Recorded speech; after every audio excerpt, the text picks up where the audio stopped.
Jinky! Uy! Tara na! Tara na.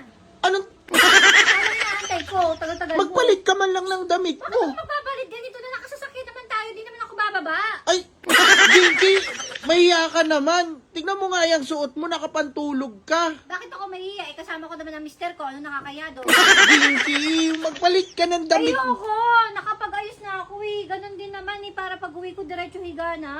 Anak ng naman, oh. Kahit nakasasakyan tayo, wag naman ganyan yung suot mo, lalabas tayo. Eh, ano naman? Wala namang problema doon. Wala naman nakikitang mali doon ah. Eh paano kung hindi tayo magsasakyan, magmamotor tayo? Okay lang. Bakit? Ganyan pa rin, okay lang sa'yo? Oh, naka-helmet ako. Anak ng tito. Naka-helmet ako. Tignan lahat na lang, may katwirang ka. Problema. Wala namang problema sa suot ko.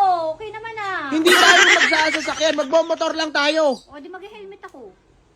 Pero magpalit ka niyan. Hindi na ako magpapalit. Ito na yung suot ko. Pagpapapalitin mo pa ako, nakabis na ako eh. Ayoko, tara na. Dahil mo sinasabi yan. Halika na, lalabas na ako.